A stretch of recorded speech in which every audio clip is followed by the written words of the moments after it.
Welcome to another day of Real Spill. My name is Charles Michael, better known as Big. I want to finish my journey of telling you guys exactly about my story and all the other things. So after I got on the hot sheet with the police, the officer name, his name was Gary Landfield, and he really had it in for me. So I was still in the community. I was dipping and dodging the police.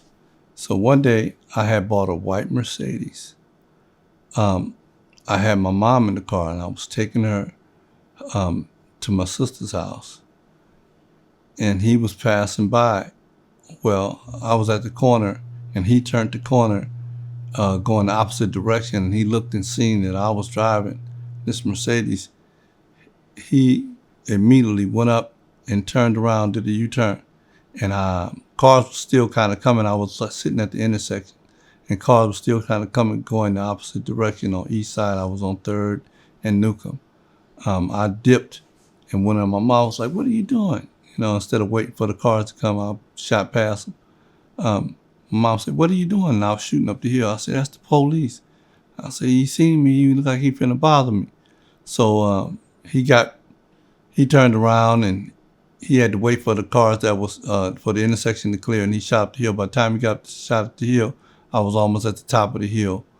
And one of my homeboys that was happened to be down on 3rd Street was at the store. He was witnessing it all. He jumped in his car and he followed the police that was following me. So the police stopped me up there by Jedediah Smith, which was a little elementary school. He stopped me up there, and he didn't know I had my mom in the car. And he had a white officer with him.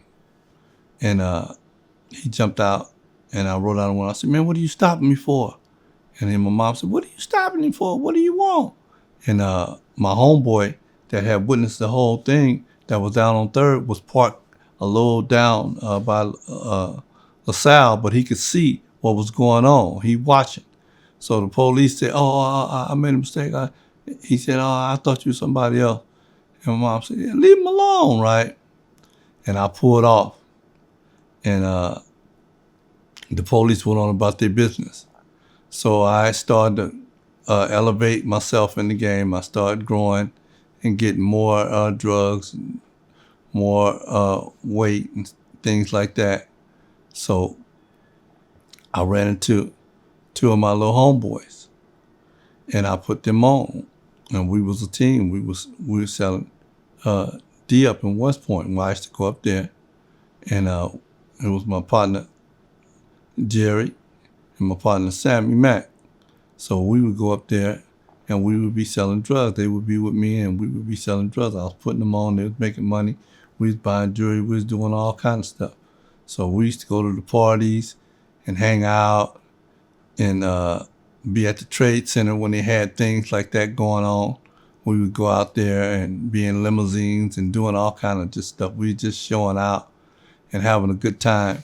And we started getting money. And then I ended up meeting a friend that was from my homeboy. His name was Victor Like. And he had a cousin that name was KB. And I got tight with him. And he started being hustled. He started hustling. I put him on. He started getting money up there. So I used to go up there all the time. And and we used to be just hustling every day up in West Point, all up in West Point, all over Bayview. I was hustling, they was hustling.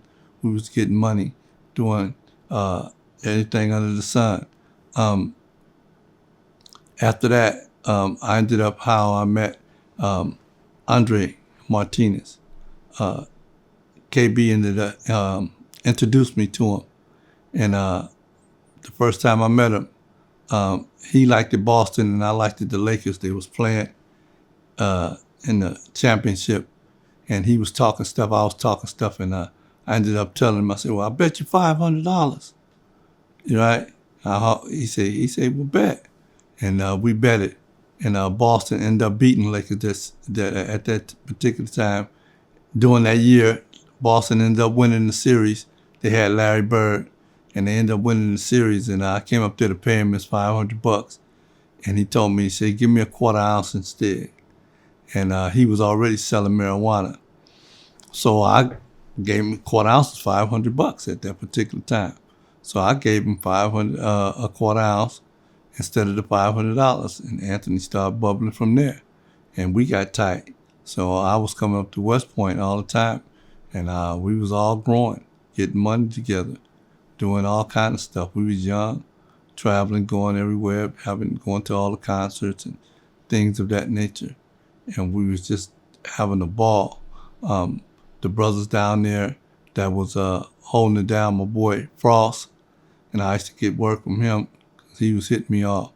And they had the Taylor brothers. They was hitting a lot of people off, and they was huge. And we called ourselves the A-Team. So we was all on the team getting money. It was a bunch of us. And we used to just have just tremendous parties, just all kind of stuff just going on everywhere. It was a really big adventure. Everybody that I actually ran into, I was trying to put on. I was trying to, have dudes experience what it was to live in paradise. Living in paradise, being a black person, having a lot of money, being able to do what you want to do when you want to do it, was paradise. So I was trying to put everybody on that I possibly could, because I knew it was more than enough money for everybody. So that's what I used to do. I used to just put on people. I used to always, wherever dudes ran into me, "Big, this, that, yeah, come on." I'll turn them on. And that was also keeping them from asking me for money when they see me. So we was all getting money, eating out the same pot, but I always had a solid love for my people. That was one of the things that I grew up with in my household, because my parents was from the South, and everybody during the Great Migration, all the black people were very close with each other, because they recognized the struggle and they recognized everything that each other went through. So when they seen each other, they always were trying to help, So I got that from my parents. So I always was into brotherhood.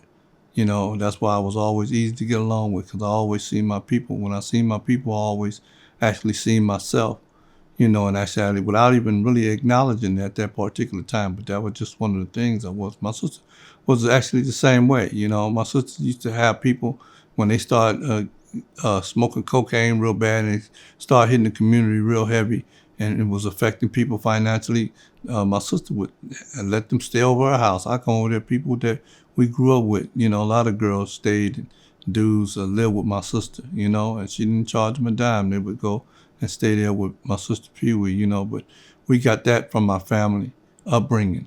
So it was always easy for me, to get along with people, because I loved the people more than I actually loved the money.